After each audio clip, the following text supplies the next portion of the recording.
Hey guys, so here's my quick review of Logan. There is going to be spoilers, and this is all coming from me just trying to remember it. I didn't take notes or anything. I was in a theater. I'm not going to pull out like a lamp and like, sorry guys, I got to take notes on this movie. But the best, the most honest to true life comic book movie I've seen. And not true to the comics, but just true to life. Like, it wasn't all CGI, big explosions, big this, big this. It was just about people trying to survive, get through life, feel like they've been shit on,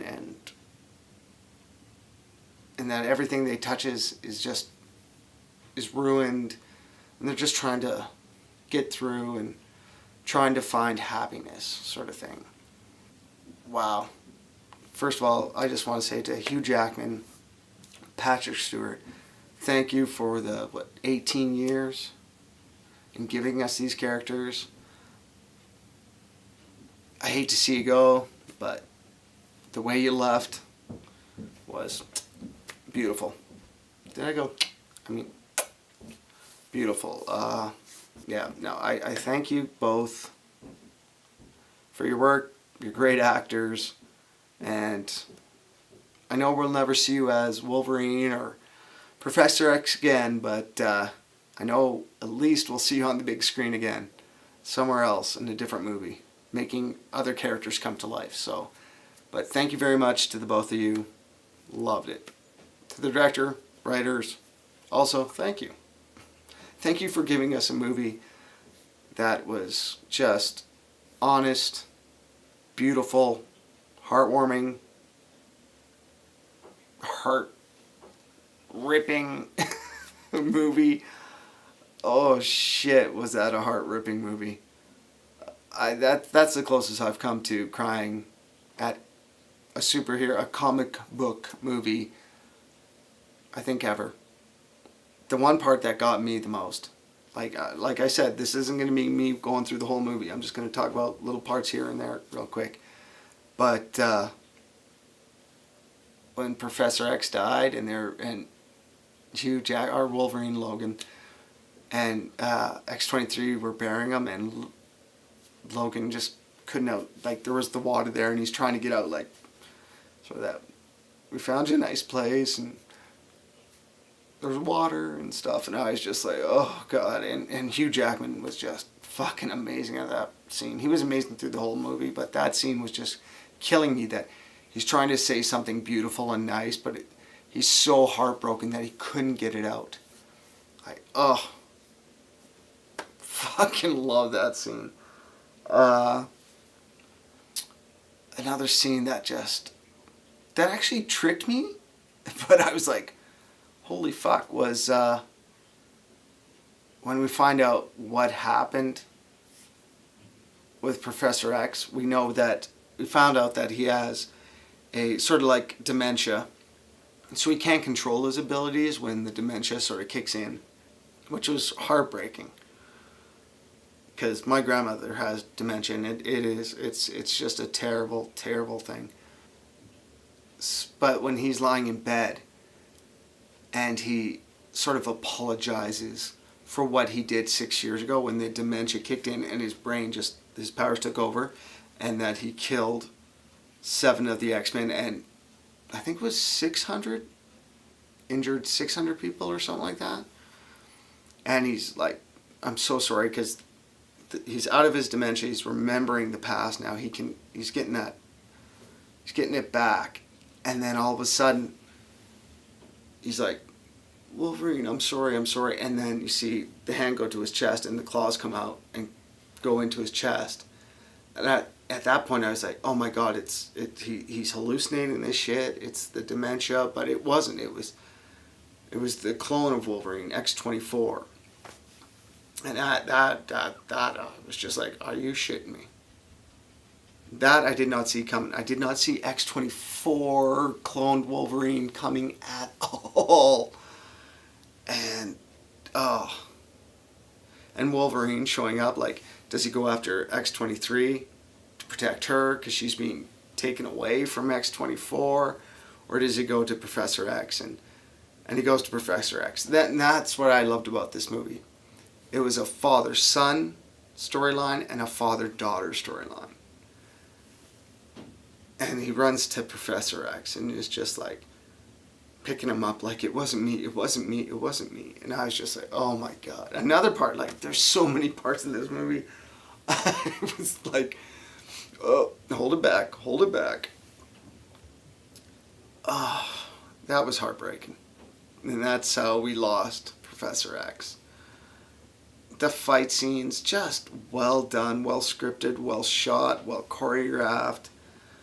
Just beautiful. Yes, they were violent. The best fight scene, I thought, was when they were in Las Vegas and Professor X was having one of his seizures, I guess you could say. And Wolverine's just fighting to get to him, to give him the drugs. And it's just, everything's sort of in like half speed and just like, to the bad guy's head. To a bad guy's head. I was just like, and you see X-23 doing the exact same thing as Logan, just trying to get to Professor X to help him.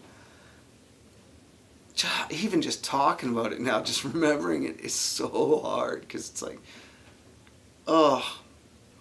Another part I did not click in. I don't know, I guess I'm an idiot. But like Wolverine, I was like, so what? He kept saying something's inside me. A doctor said something's inside you killing you. And I was like, what the hell is killing him? And then it was until he met the doctor from the program that created the New Mutants, which we'll get to soon, that he said to him, it was your father who put this poison in me. And I was like, the adamantium. It's the adamantium. It's poison. It's been killing him this whole time. And that's why his powers aren't as strong as they used to be. Because you can see when he's standing over the sink, he's actually has to concentrate to try to get the bullets out of him. Which was just so smart. Oh, now to the New Mutants. That little girl, X-23 Laura, was she not a phenomenal actress? Little actress. Holy. I know probably a lot of her fight scenes weren't all her, but what she did do was amazing. Her acting, for not talking for most of the movie, just her facial expressions. To you, young girl, well done. I don't know if this is your first movie or first acting experience, but I hope to see you again. And this is how I hope to see you again. I hope Fox, I know they're making a New Mutants movie, I hope they scrap it and we get to follow you and the other kids that ran off into Canada. That's a movie I want to see. I want to see what happened to you. That's how good you were. And to the other young actors who were playing the New Mutants. I want to see that. That's a movie I want to see. And Bryan Singer, stay the fuck out of that one too. Oh, and also to Bryan Singer, this is how you fucking do a movie. I don't know why you keep getting these X-Men movies. You had the first one because none of us saw it. We were all just like, oh, this is amazing. But after that, the X-Men movies. But yeah, Bryan Singer, fuck off. Go find something else to do. You don't even care about the X-Men movies. It's just a paycheck for you. So go away. Find something else to do that you actually are passionate about. So there's my little rant. All right, there's my rant. Because we've just saw someone who, writers, directors, producers, a studio who goes, let's give these guys carte blanche sort of thing. We're not going to give you the budget, but we'll let you guys be free. We're not going to interfere, but you're not going to get the money sort of thing. And that's why Hugh Jackman, I guess, took a pay cut, because he also wanted that. So he took a pay cut. So thank you, Hugh Jackman, for standing around and letting artistic people have their say and not letting the money and studios interfere with these movies. Because you see what happens when studios don't interfere and you let people who are passionate and creative. You have a $85 million opening weekend, There you go. But enough about that shit. I had to get it out. I had to. There it is, guys. There's my thoughts. I loved it. It was great. I can't wait to see it again and again. Blu-ray, yeah, I'm buying that for sure. So did you guys like it? If you didn't, are you fucking crazy? Yeah, I loved it. And again, to Hugh Jackman, Patrick Stewart, the young actress, I think her first name started with a D. That's all I can remember. I apologize. Phenomenal. Just great acting all around. All right. Take care, guys. Have a good one.